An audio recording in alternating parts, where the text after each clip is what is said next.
A very good morning to you, ladies and gentlemen, and a special welcome to Dr. Rajiv Kumar. He's the Vice Chairman of Niti Aayog, and it's a real privilege to have him in our midst. He's a leading Indian economist, author of several books on India's economy and national security. His latest publications are Modi and His Challenges in 2016, Resurgent India, Ideas and Priorities 2015, and Exploding Aspirations, Unlocking India's Future in 2014. He's a widely recognized economic columnist and a leading speaker on issues in Indian political economy. Presently, he is also the founding director of the Pehle India Foundation, Chancellor of Gokhale Institute of Economics and Politics, and he's currently serving as a Government of India nominated independent director on the Central Board of the Reserve Bank of India. He's a member of the International Board of the Management of King Abdullah Petroleum Studies and Research Center, Riyadh. He's the director of the Institute of Human Development, Delhi, and director Giri Institute of Development Studies, Lucknow. In the past, he has served as a Government of India nominee on the boards of Economic Research Institute for ASEAN and Asia at Jakarta, Central Board of the State Bank of India, the Indian Institute of Foreign Trade, and a part-time member, National Security Advisory Board. His earlier positions have been a senior fellow, Center for Policy Research, and of course, chief economist of the CII, principal economist of the Asian Development Bank, professor of the Indian Institute of Foreign Trade. He's a DPhil in economics from the Oxford University in 1982 and a PhD from Lucknow University in 1978. Ladies and gentlemen, we are today at a juncture when, for the first time, I think the oil prices have crossed $70 in 3 years, currently around $65. But India's petroleum import bill rose 9% last fiscal, and import dependency of crude has risen to about 82%. A significant development on the Indian landscape has been the merger of HPCL in ONGC, and the government at long last has put the marginal fields of public sector to the private sector, 15 fields, I think, ONGC and PIL, which the giants thought, are too small to develop, but I think there were eager entrepreneurs for many years waiting to go in, so that's, I think, a very significant development. The biofuel content in the automotive fuel has increased, though I was reading today that the ethanol industry would like much more lifting in times to come.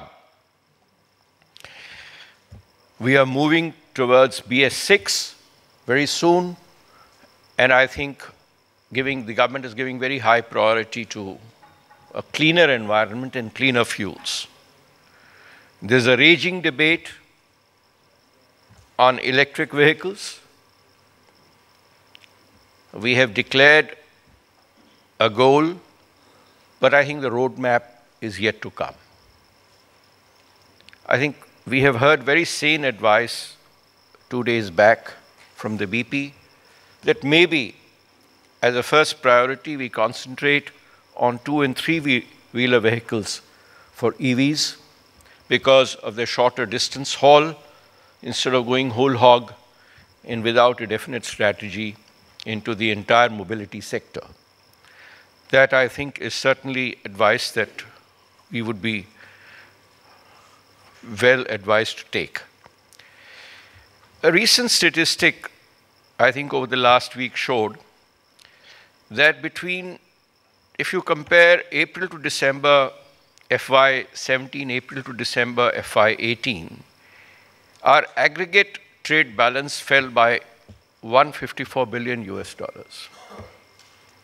The change in deficit didn't fall by, in fact, that's total. The change in deficit is $50 billion, and oil balance contributed $12 billion to it. And a percentage change was 25%. So oil import weighing on our overall import continues to be a worry. The OMCs, luckily, have begun to show higher GRMs, which is a constant concern for any refinery person or the oil minister. And the auto fuel margins have also shown healthy trends of being over ₹1 for a while, which augurs well for the marketing companies. The next question is LNG, which the prices had gone up but have come down substantially, luring a lot of us into the LNG trade.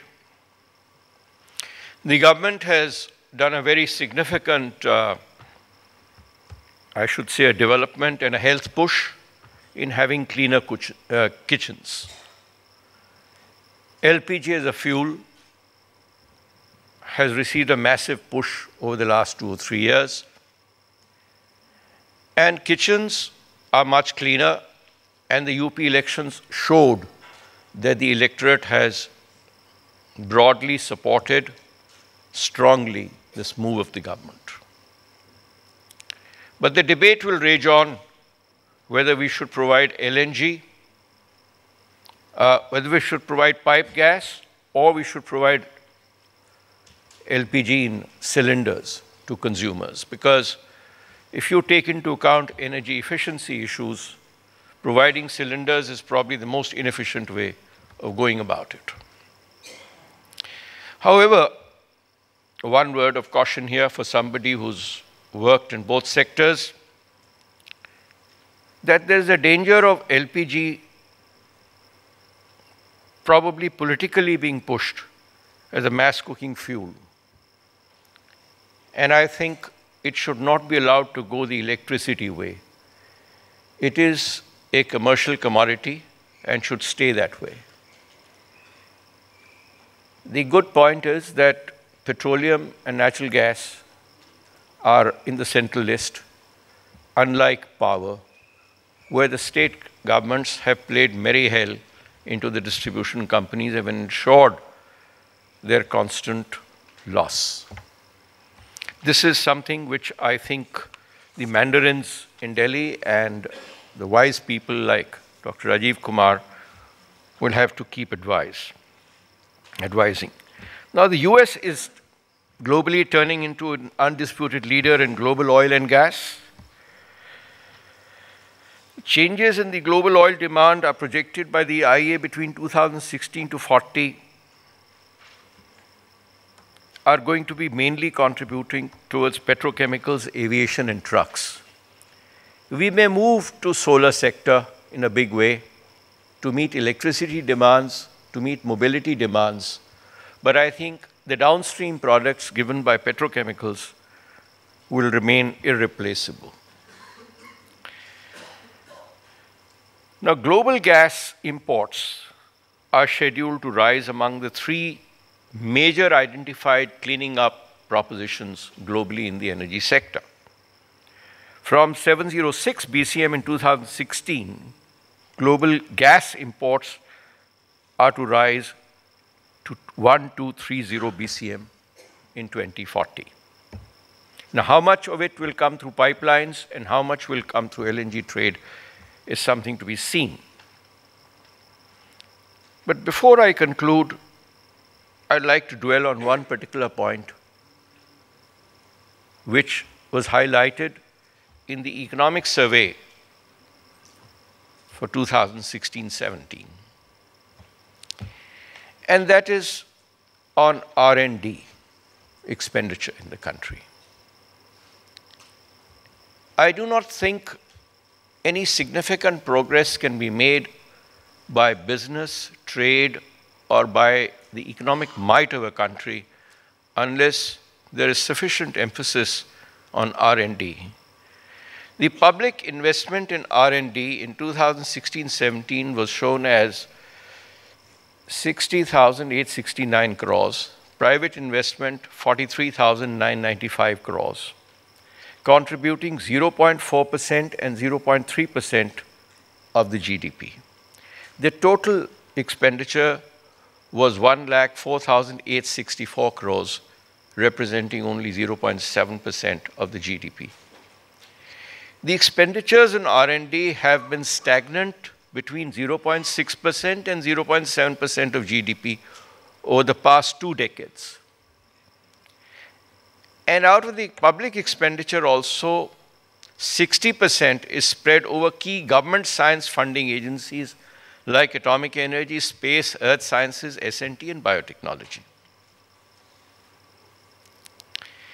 As I said, while India's expenditure on R&D is between 0.6 to 0.7%, well, these figures do not include, I think, the expenditure by ORF, probably. I think Sunjoy will add to that figure. Maybe we go up by another 0.1 or something.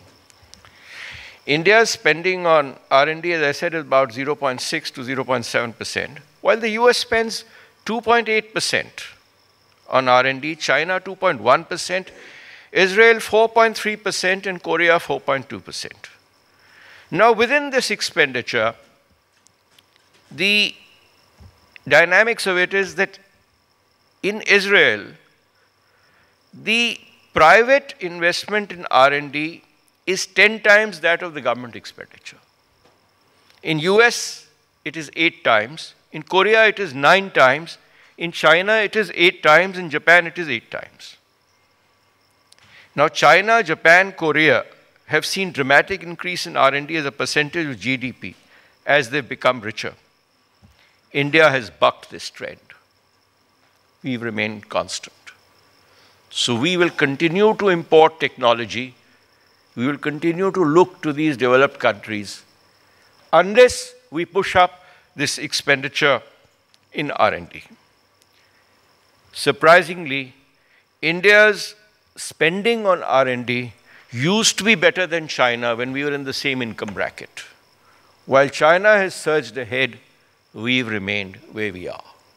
That's a point to ponder, and I particularly mention this in the presence of one of the chief advisors of the country, Dr. Rajiv Kumar. Thank you very much, sir.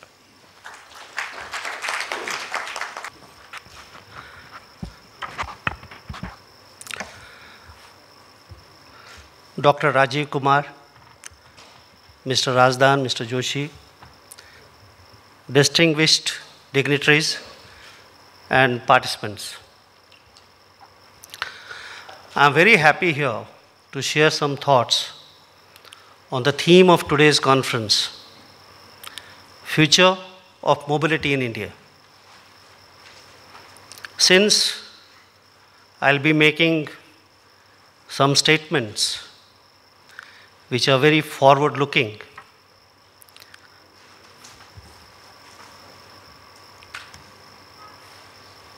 at the very outset, let me take shelter under this legal disclaimer for making forward-looking statements.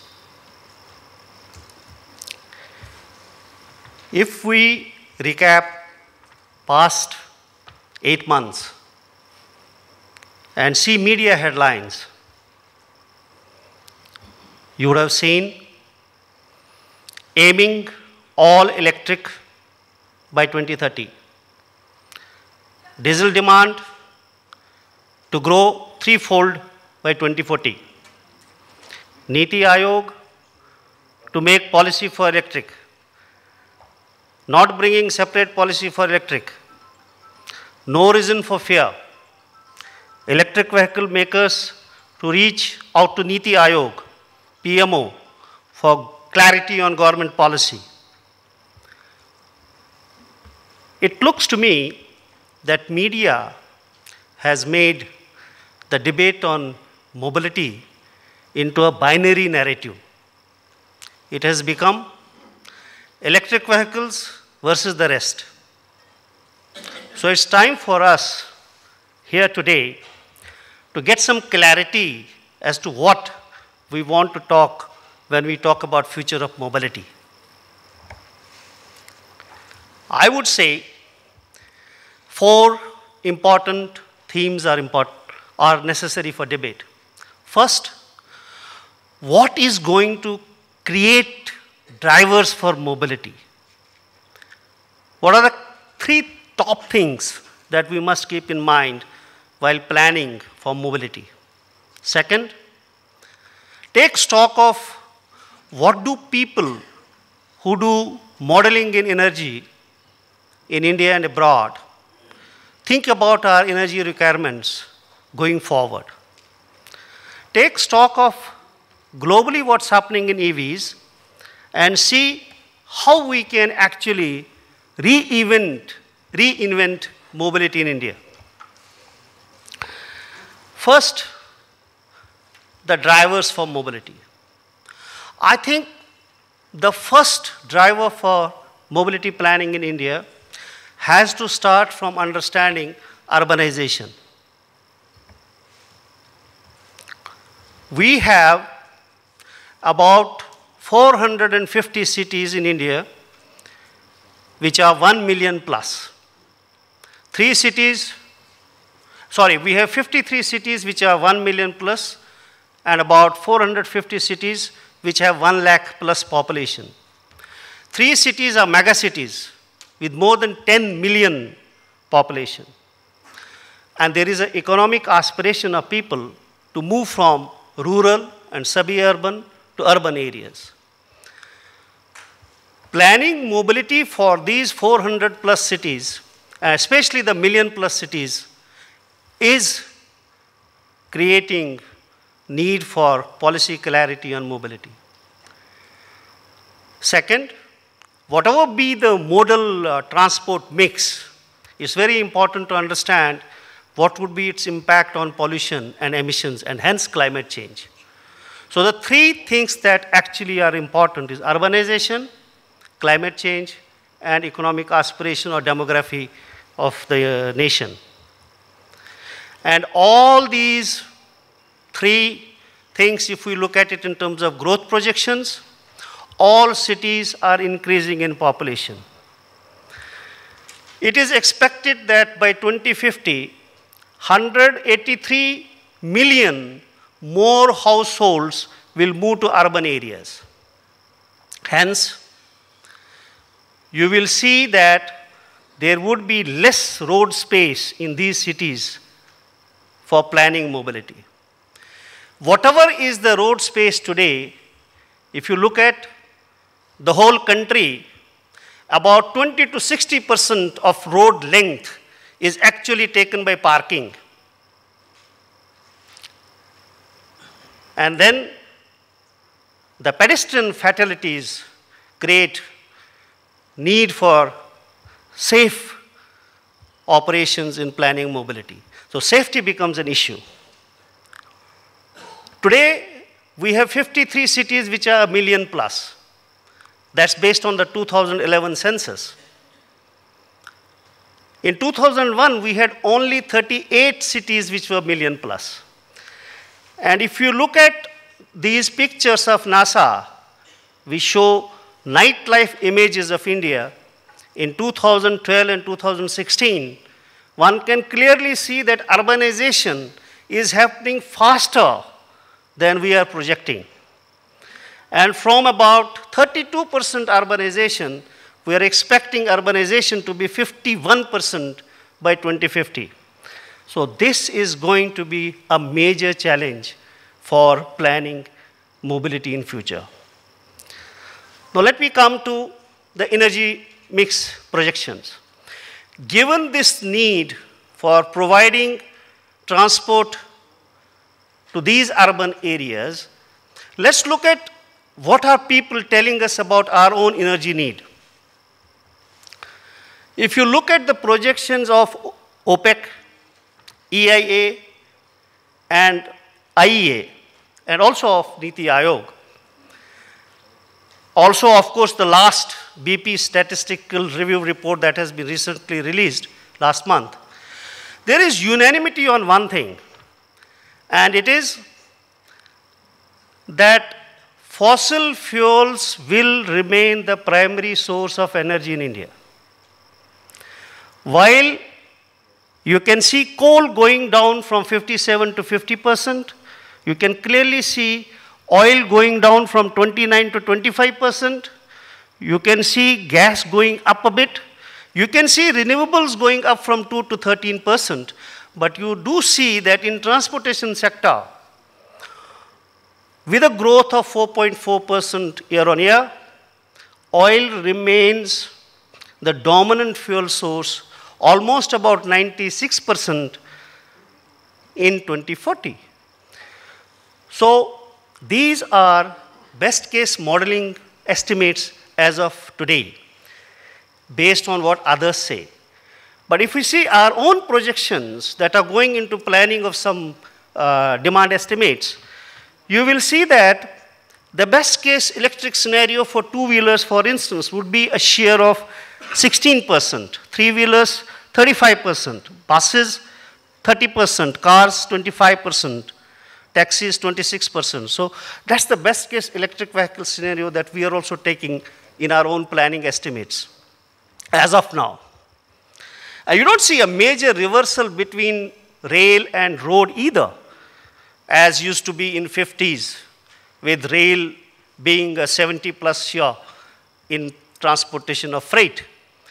You also see definitely rail still continuing to move about 18% in the best case scenario for domestic passengers. You do see private vehicle estimates in millions from say about 178 million going to 890 million, 577 million, 386 million, huge variance, huge growth. So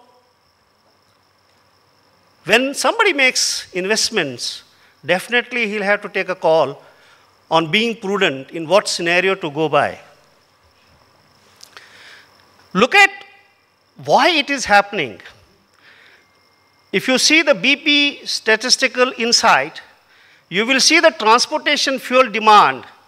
A very interesting observation in this slide. The gain in efficiency in IC engines is almost of the order of increasing demand of future of transportation fuels. So you see almost a flat liquid demand in transportation fuels going forward. And you see the switch in EVs between 2016 to 40 only contributing to 2.5 million barrels per day of equivalent, so which is about 100 million ton, 110 million ton plus. You do see shared mobility taking away about 2 million barrels a day, is about 100 million tons a year. But you do see that the demand for liquid fuels remains almost constant. The other data point one can also have is from IHS study, and you can see there that only less than 1% electricity is indicated to be consumed by light duty vehicles in 2040 in India. So what the sum and substance of it is, there are a lot of challenges.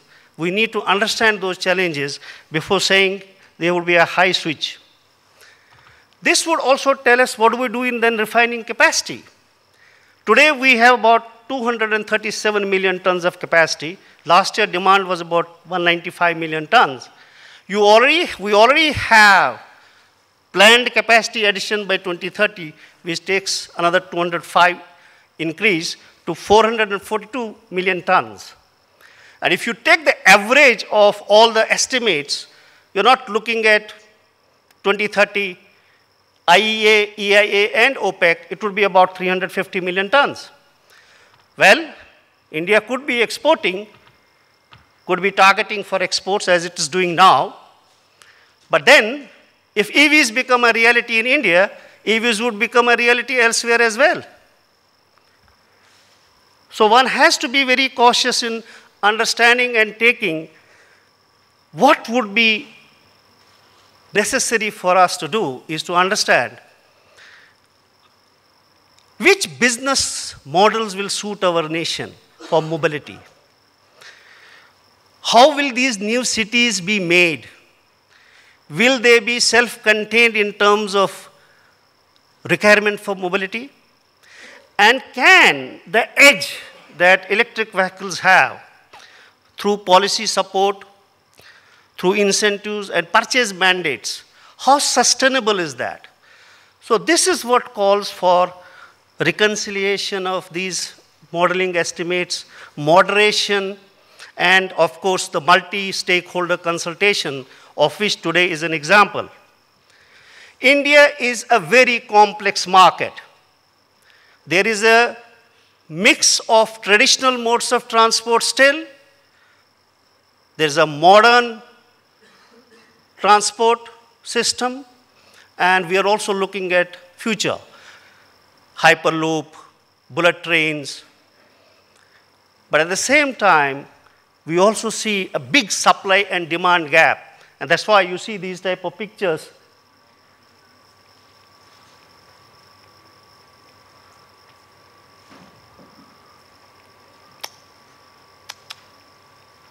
Sorry.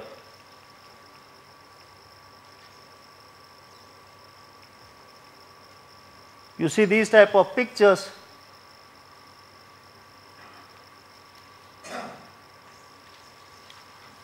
Highly overcrowded buses, trains, etc., which means perhaps local comprehensive mobility planning may be one of the options for modeling. To bridge this gap and understand the local realities. Calcutta has only 7% of road space. Delhi has 20. If you go to hill stations, you won't get even space for parking your car. So every city is presenting its own challenges. So quickly let me come to the third point, which is EVs. There is no doubt that electric stock is increasing. Already globally more than 2 million. China has 1/3 of the global electric stock. And there's a good chance that by 2050 or 2025, there would be about 40 to 70 million electric vehicles. If you see all the estimates of IEA and others, you will see one thing in common, that is that electric stock is increasing. And if you see the 2DS, 2-degree scenario, you will see that IEA, that graph, actually matches with the Paris Declaration. So it is 30-30, that vision scenario, that seems to be on track. In India, we launched National Electric Mobility Mission Plan in 2013. We had a very ambitious target of 6 to 7 million hybrid or EVs by 2020.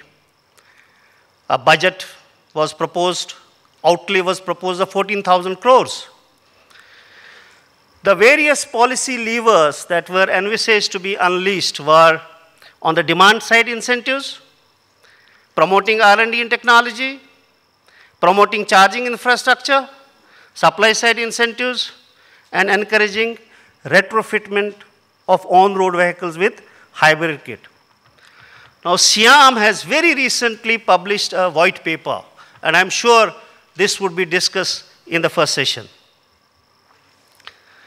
But one area that is getting highlighted every time is lithium.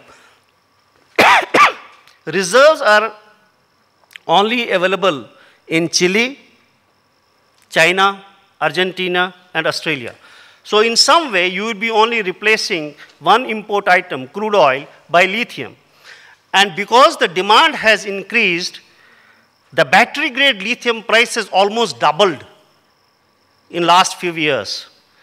So EVs will shift the source of import, but then you can always recycle lithium.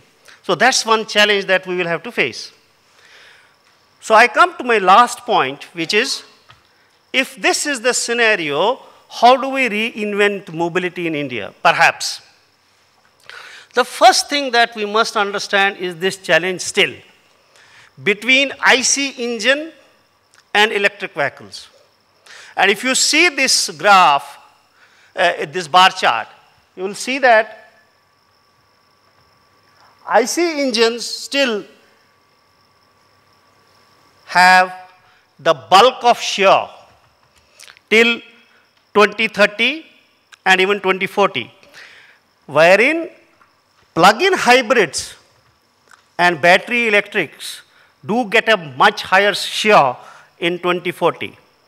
But the improvement of fuel efficiency in IC engines that is on cards gives it still an edge.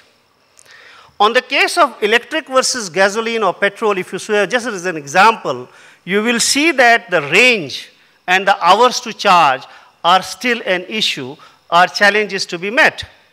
So the ecosystem must provide ample charging system and robust grid to accommodate unpredictable loads. So before making transition to e-mobility, these are the challenges that need to be addressed by us.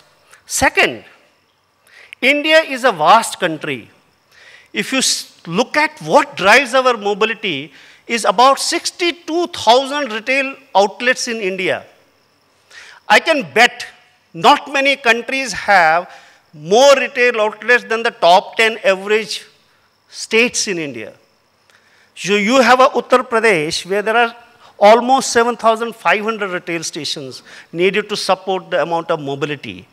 And you have to have, for electric vehicles, sufficient charging or whatever swapping infrastructure in place and sufficient vehicle footfalls for viability. What one can do in the interim is to look at the suggestions of integrated energy policy and restructure downstream in India, induct independence, create common carriers, create competition, decrease HHI to 2000, which is a highly competitive environment. Those type of things will also have added benefits, and that is possible in sync with creating infrastructure for charging or swapping of batteries. The second important thing that we must keep in mind, India is a country which can be so rightly proud of one thing, which is transition to clean fuels.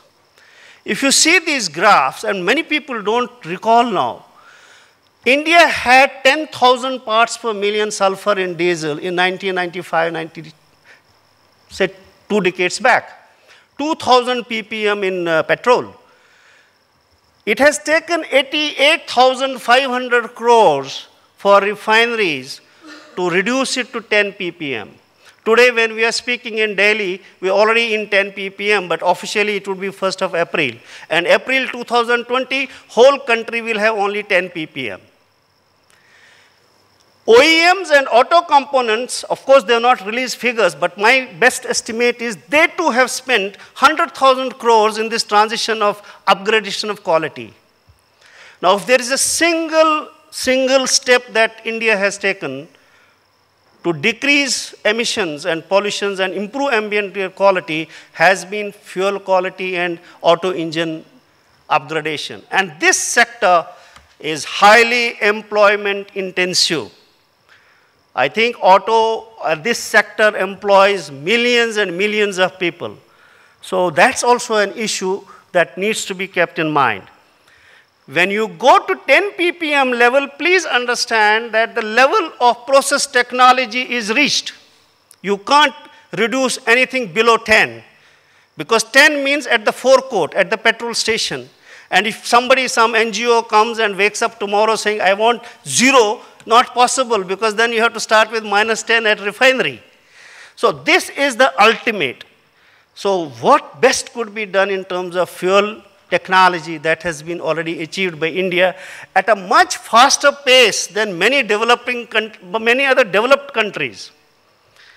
However, we could do something better by accepting to implement other suggestions which are there on the table, which can help reduce pollution. For instance, Dr. Mashelkar committee clearly said in 2003, please retire vehicles without any delay. A decade later, Soumitra Chaudhary committee also said the same thing. Older commercial vehicles, please do something about it. Now, of course, I read media reports. of Mr. Nitin Gadkari saying that scrapping of 15-year-old vehicles is almost finalized. If that is done in conjunction with making it mandatory to have after-treatment devices in pre-BS4 vehicles, these two steps in policy can actually help you create and improve ambient air quality. There could be also some wild cards on the way, like this Bloom Energy fuel cell. If it can work on natural gas as they are telling it to be, and if we were to get Iran, Pakistan, India gas, in addition to TAPI, that could again be a wild card, you never know. So in conclusion, for reinventing mobility, there are various props that will come up. Mass rapid transport, hyperloops, lithium, plug-in hybrids, ICE, fossil fuels, charging ecosystem, battery cost, shared. All this tell us about one thing, that mobility has not seen such a transformation in 100 years. In 1900, when cars came to America, please recall they were powered by electric or steam, 80%. In one decade, everything got changed to petrol, gasoline. Why? Because the business model, because you could reach petrol to wherever you want. Today, we are not talking in terms of cars. We are talking in terms of providing mobility as a service. That's a big transformation. And I hope these would be the themes and points that we will deliberate during the day. Have a nice day. Thank you very much. Mr. Anil Razdan, Sanjay Joshi, Mr. Dhar, Mr. Mauskar, Mr. Turvedi, other eminences in the audience, ladies and gentlemen. I'm extremely honored to join this annual Petro India conference, and especially because the theme of the conference is the future of mobility in India, outlook and challenges. And it was good. I hadn't expected it, but Mr. Dhar's presentation was erudite and so full of facts and forward-looking that it's been a real bonus to sit through that presentation and learn all that he has told us about the future of mobility in India. Ladies and gentlemen, we in Niti Aayog have been in the midst, in the very center of trying to develop a sort of framework for electric mobility in the country. But I mean, there have been, as he said in his presentations and I heard outside, we need a fair bit of clarity going forward as to what's happening here and how does India, as I think he said, having announced the goal, we now need a roadmap to get to that goal, and whether that very ambitious goal of having sort of 100% penetration of transport of vehicles by electric vehicles can be achieved by 2030, will require a huge effort on our part.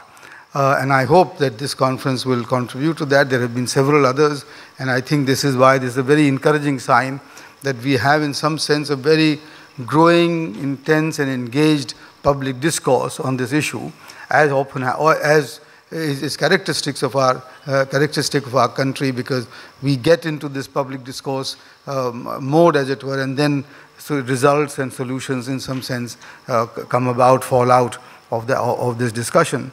Maybe I just want to add to this by going through sort of my own talk just now, and let me start off by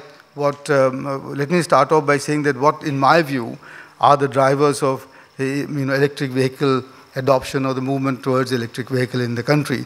Let me say one thing, which is to begin with, just stepping back, which is that I don't think there is going to be a very sort of smooth, linear passage from ICE, from internal combustion engines, to hybrids, to smart hybrids, to electric mobility, etc. I think there is a conversation around that. People try to argue that is probably better for us to adopt that, etc. I don't think that's probably possible. And so therefore, Why am I saying that? Is that because I do want to, in some sense, jump right into what the drivers of electric vehicle, of mobility are in this country, and what I see, how I see them affecting and influencing our policy going forward. I think the first driver, as you all know, would be that if we went the ICE route, etc., and the way we are going, we just cannot afford it in terms of pollution and climate change. It's just impossible.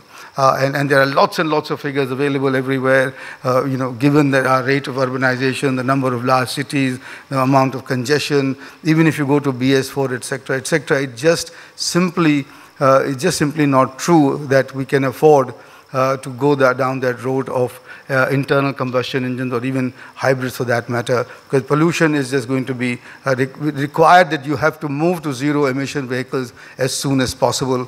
And so that's the first big driver. The second driver, of course, has been mentioned, which is our huge import dependence on fossil fuel, on oil particularly. 80% imports that we can, and we need to replace that and we can't possibly replace it by another source of fossil fuel, which is coal, which is the mainstay of our energy mix today. But it's seen that, and we in Niti are at the moment preparing the next version, if you like, after the Kirit Parikh version, the next version of the integrated energy policy. And there we see, I was just reviewing it yesterday and day before, that the share of coal falls very sharply, in whatever way you do, and therefore, this import dependence will go down, will have to be brought down, and the best way to do that, in my view, is to replace our dependence on transport fuel, which is what is required. At this point, it makes it 80% of our oil being imported, etc. And this is why, in a study that we just got done with the Rocky Mountain Institute, the conclusion was, and this is already published and probably on our website as well, that India can save 64% of anticipated passenger road-based mobility-related energy demand, 64%, and 37% of carbon emissions by 2030 by pursuing a shared electric and connected mobility future. Now, I think these are huge numbers, and this is why I think we need to look towards the electric mobility. But the other two words are equally important, shared and connected, because that's the way we need to go. So you have to think of electric mobility not just in isolation, but as a whole integrated model of shared and connected. The third driver, of course, is rising incomes. And rising incomes in the past. Can I just get my bottle of water? So, if we go by the past models of economic development, rising incomes translate to rising ownership or rising personal ownership of vehicles, especially cars. And as you know, you have in China now 85 per 1,000 people per capita. You have the car ownership. In America, it's 800. We are at the moment at 20 per 1,000. And so therefore, one could say that if we followed the same model, the same path of income generated vehicle ownership, then we would also go towards those numbers. And those numbers are simply impossible for us, given the congestion, given the pollution, given our limited space in the cities, and the fact also that in the US, the figure is that a car is used about 3.5% of the time with the owner. A vehicle owned by an individual is just about 3.5% of the time on the road, and the rest of the time is sitting in the garage. In India, where we have a much bigger use of this car because of our drivers and so on, so that the individuals don't drive, but the drivers do, it's about 18%. And which is much bigger there because of our ownership is less, but also we don't have self-driven cars. We're already into, in some sense, autonomous cars because we sit at the back and somebody else drives. But that's what makes it about 18%. But even that's just simply not possible that you go down that route, etc. So the income-driven and the income driver will have to change towards something which is different from personal ownership of cars. And so I think, and this is where I think you have to think through a system of very efficient, high quality, public transport system, which will have to replace the private car ownership system that that the world has followed so far. We simply cannot afford to go down that route. So that's why I think, and that is where I think electric mobility will play a major role. But for me, ladies and gentlemen, the most important, in fact, as I can see, driver of electric mobility and shared connected electric mobility is that this is one area which has just emerged now, where India, if we get our act together, can be ahead of the curve of the rest of the world. This is one area which is, which is where we have all the, all the sort of, as it were, features in place, where we have all the sort of blocks in place to try and, if we get it together, then we can leapfrog. And Dr. Mashelkar, whose name was quoted earlier, now uses the term, pole vault into a situation where we can be in the 21st century mobility system, and we can be leaders in that, and we can be redesigning the whole transport, landscape, as it were, the whole transport architecture. But if we could, as I said, and that's a big if in our case all the time, if we could get our act together and we could get all the sort of, moving parts of it together. Now here, and this is, where I think, when I said that we have the blocks together, which is that we are a country which produces some of the best cars. I mean, we produce lots of cars, and in the sense, not the internal combustion engine, maybe we are not that efficient there, but we do have very strong car manufacturing, vehicle manufacturing capabilities. We have a very strong, features of doing the electrical part of it in terms of motors and, and all of that is not very complicated. And much more than that, we are one of the strongest software economies in the world, because mobility, connected and shared mobility would need, and this new landscape that I was talking about, would need that prowess, it would need that feature of getting your software, all your systems right, etc., to be able to give that modern, efficient, shared public transport. That is which will be the only way to replace the incentive from going to personalized ownership of cars. So I think this is a time, having missed some other buses in the past, this is a time that we must get onto this bus, and we must therefore get our act together. And this, and here. What Mr. Razdan had said and others, one of the key features, of course, will be R&D and innovation. And in fact, the EV movement, the zero emission vehicle movement, the shared and connected mobility movement, can also be a driver of innovation in this country. In fact, if we in the government can give the right side of incentives and the right, the kind of incentive that is required, this can be a driver of innovation across both private and public sector, public sector spaces. And the fact is that despite our very low R&D expense, 6% of GDP, of which 80% come from the public sector, when we want to do something, we achieve it. And ISRO is an absolute, brilliant example that if we do focus our mind on some things, we do get that, and we therefore, and therefore it's not. We cannot just simply say that, look, it's beyond us. It cannot be and it should not be beyond us to develop a new, innovative, not following anybody else's model, but our own ground reality, upwards-based model of shared, connected and electric mobility as we go forward. So that's for me the biggest reason. That here is an opportunity. If we seize, India can then become a leader in the world going forward. So this is, those are for me the drivers. Now here, as I said earlier, we can't afford to, in any sense, be a follower. We cannot be a follower in any sense because, as I said, we will, just as an example, we will have to focus our minds on how to get our major transport vehicles to electric, which is two-wheelers and three-wheelers. 19% of total sort of vehicles on the road are those, and then two and three-wheelers are the greatest ownership. Now, I think 80%, 82% of our journeys on the urban space is less than 5 kilometers at the moment.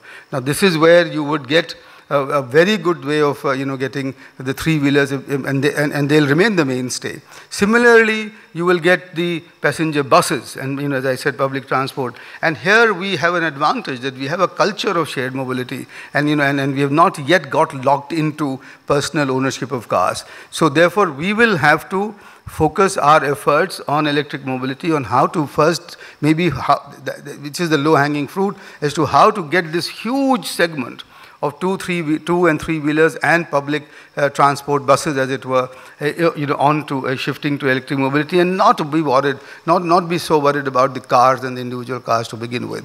And because that can then create, this huge change can then create the ecosystem that can create the basis for us to do the innovation that we need to do in charging infrastructure, in the battery, in the battery technology, in maybe shifting. I just met some French people who had accompanied President Macron. Technology, they are working very hard on hydrogen, fuel cell, etc., and shifting away from lithium, because lithium reserves, as you know, are now highly concentrated in a few countries, etc. I met another company who is into very, very deep now into recycling lithium batteries, because that's, it can generate a huge amount of supply. So those are the areas which can get developed if we shift irrevocably for a large part of our public transport system to the electric vehicle, and which I again sort of re-emphasizing the two and three wheelers and the public buses. So that's, and that will then create a new model in the world for efficient, high quality shared mobility. And that can be India's motto, as it were, going forward for the rest of the world. But as I mentioned, all these things about infrastructure, the charging infrastructure, the storage, and the choice between swapping of batteries and creating a infrastructure, storage infrastructure, charging infrastructure, etc., and the recycling. All of these different parts also imply that you must need a policy. You must need a policy to put it all together. So therefore, you can't just have people running along on their own, as it were, in different silos to do whatever they want to do, and therefore not standardizing or universalizing the features that you want to emphasize. And I think Niti Aayog, therefore, would be very well placed to develop this policy, and I hope that will be the task that we will fulfill going forward. In this particular case, we can't really depend either on the market completely or on ministries working in silos to deliver to us, if that is our objective, for delivering to us a brand new, innovative, our own reality-based transport model. We will need to work together, and the government will have to play a very important role. Now here, very often, the skepticism comes, which is that do we have the governance capability to do this? Are we really up to the task? And ladies and gentlemen, I want to submit to you that we have always been up to the task on areas that we have chosen to deliver. This fact is that we don't choose enough, and at this point of time, from where I can see in the last 6 months, having moved into the government, there is a significant shift going on. In trying to say that we can do things better and more efficiently, and in collaboration with the private sector within the government. Now, I think, and if this be true, then and this has to be true, because in this case, otherwise, we will again be left in some sense, clutching at straws and following other people's models, and be in other people's, as it were, in the sort of wake of other people's development. Many countries, China, France, US, Korea, they are all, getting into this space as quickly as they can. Their numbers are already much higher than what we have in our case. But I am arguing in front of this August audience that today is the time that we should decide that we will be ahead of it, we will be in the forefront of it, and if we do, then I think the government effort will come forward. What are some of these features which the government should adopt to be leading the game, or to be getting a coherent policy framework? One, of course, they must designate a government agency where the mission can be housed. the electric mobility mission can be housed. There has been a lot of work within the government. Cabinet notes have been prepared, etc., etc. And I think we are close to being able to identify the principal driver of this policy. And I think for me that would be almost like a important condition to go forward. The second is the government can start off being an aggregator of demand. Because if you are talking about public transport, then you're talking about government playing a role of creating electric mobility fleets. Because that is again where the real demand for these vehicles would come from fleet operators, as I said earlier, rather than individual car owners, if you like. I mean, that could be the model. So if the two things that the government can do to start building its own fleet of electric mobility vehicles, which is why, although a little presumptuous maybe on our part, we've got 2 electric charging stations in Niti Aayog at the moment, and we have ordered our first electric vehicle cars out of the 10,000 that have been ordered. But the other thing is that the municipalities and the state government could encourage the fleet operators of passenger transport, passenger buses, to make the shift. Now, the second thing as a part of that is that, do you want to do this before or after or in parallel in creating your own manufacturing capabilities? Because you do not want to end up here too as an import-dependent nation. And this is why the electric mobility movement, if you like, should be and must become a movement also to really bolster and actually reinforce the Make in India movement. Now, this is the second condition, therefore, for the government, which is to create the trust and create the conditions where the government and the private sector can work together in actually introducing this and making this real. So the sort of suspicion, if you like, the antagonistic relationship between the government and the private sector, etc., must be replaced by a feature, by a process of mutual consultations, by identifying the sort of needs that the private sector may have, by insisting that they themselves follow a degree of self-regulation and not be in the process of gaming the system all the time. If we can achieve that, and I don't see why we should not be able to, I think we should, we could get this, the EV movement as also a major thrust for Make in India movement. The second, of course, I have mentioned already, which is the focus strategy on 2, 3-wheelers and freight vehicles I have not mentioned so far. There is no reason for us there is no reason for us to say that the shorter haul freight vehicles, what we call the 1-tonners and the Ace and some wonderful names in the industry that they have for them, why can't they shift already? Now, for this, there is a big choice now at the moment that if you want to do this, would you then have to have a charging infrastructure in place? Some friends, and I think and they've got a very strong argument here, is like saying that no, we may shift towards a battery swapping model. Now, this has been tried in some countries. Some people have said that this failed in Israel, etc. But I don't think we are in the same conditions.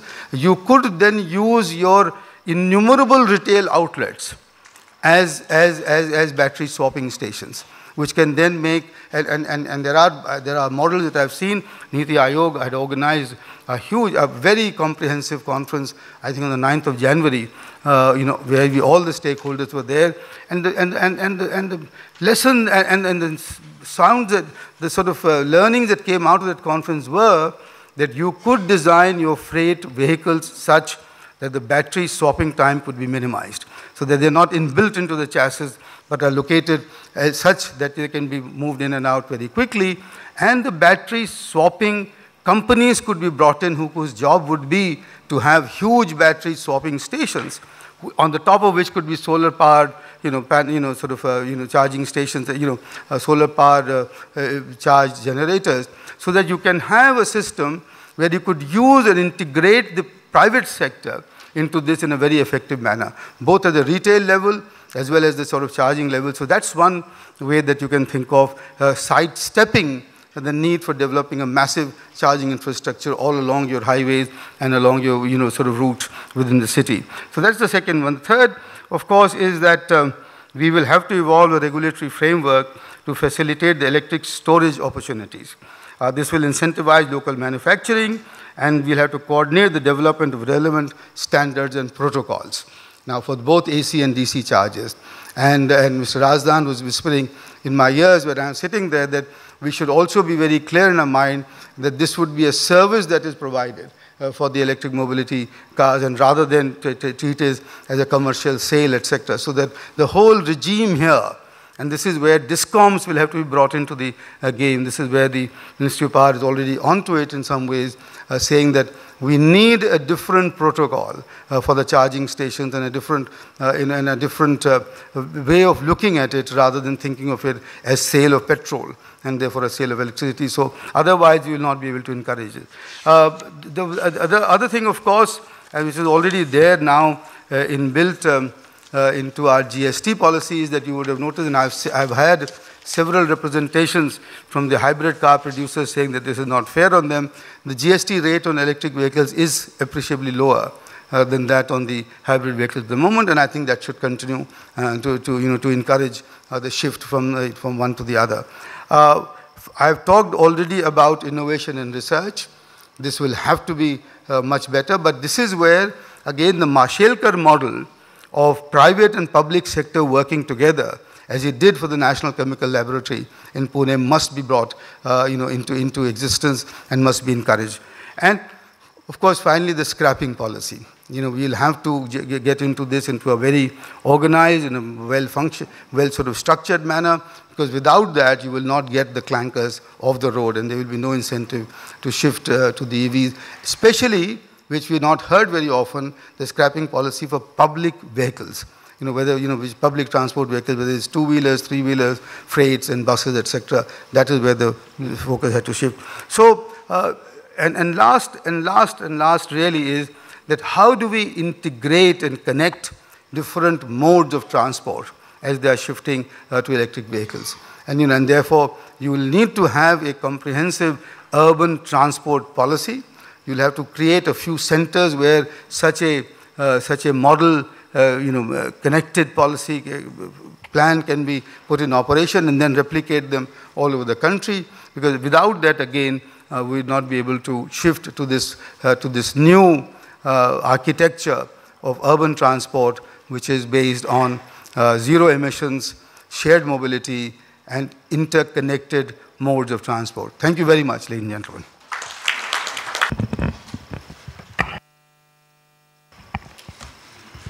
Dr. Rajiv Kumar, Mr. Razdan, Ashok, distinguished guests present here, experts.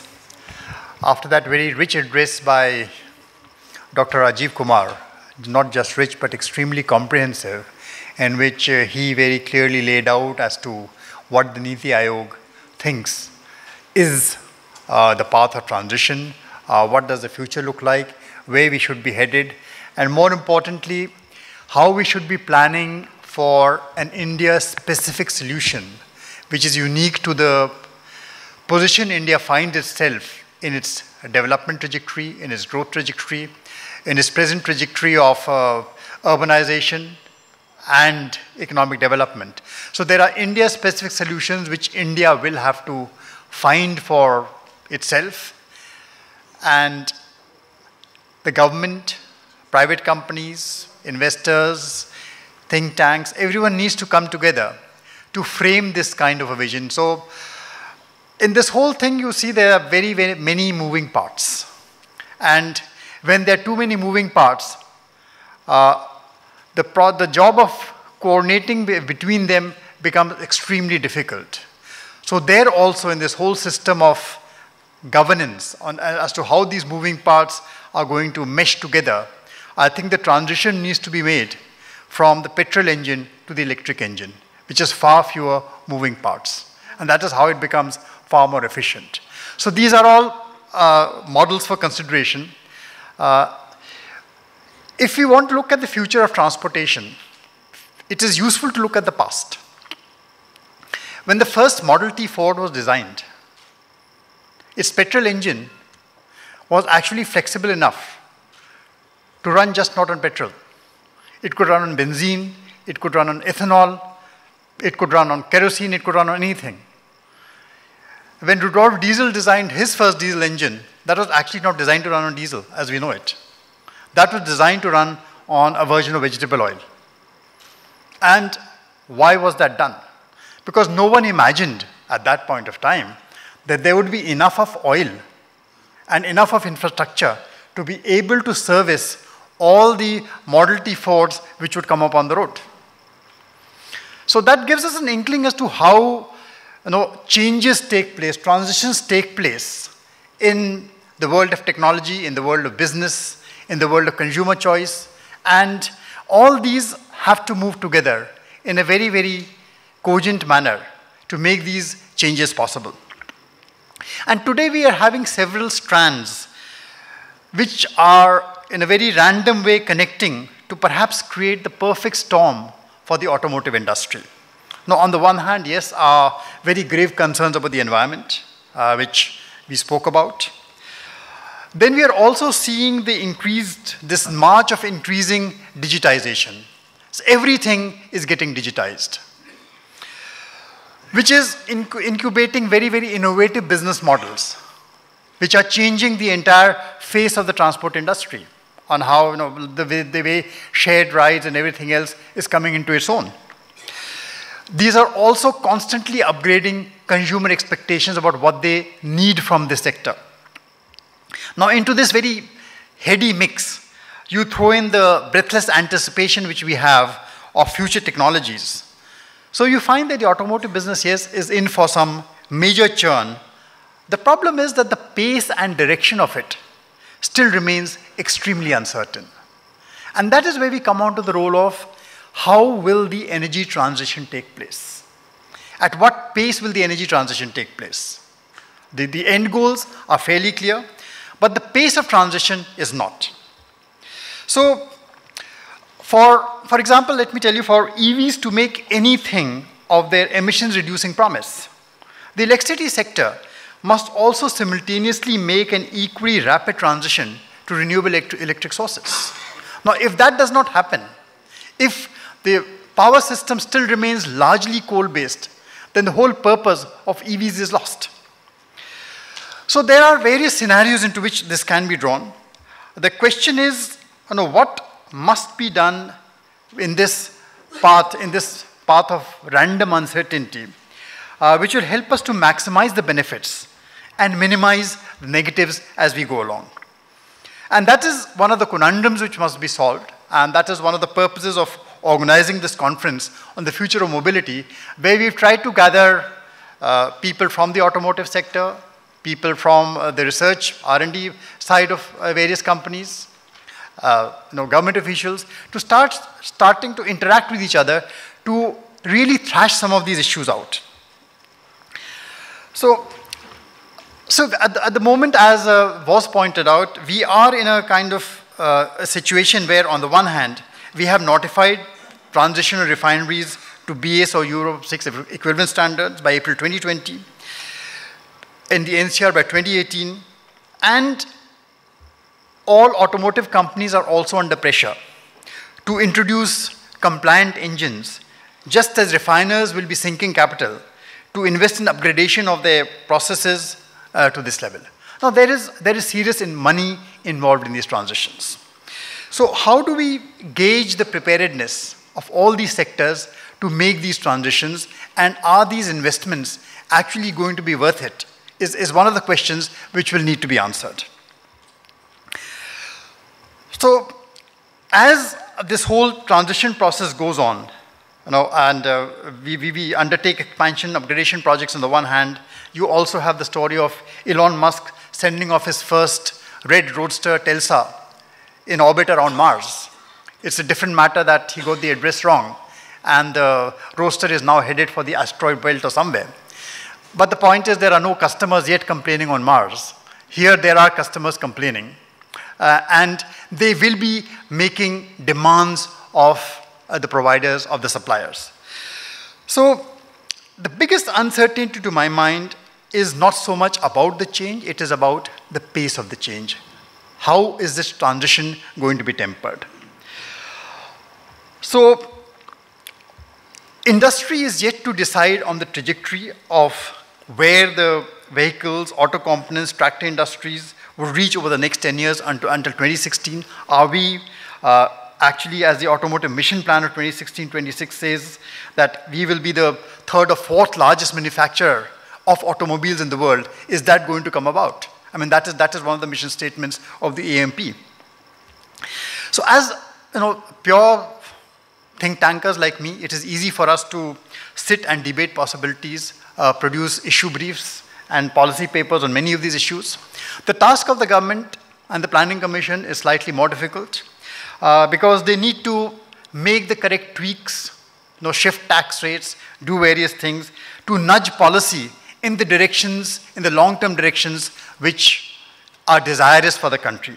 But ultimately, the most difficult task of all is of the people who have to sink their money where their mouth is, who have to put in hard money into making these investments. So in this conference, I hope we are going to be discussing some of these issues very threadbare and be coming up with various suggestions and ideas which we would love to share with the Planning Commission. Thank you.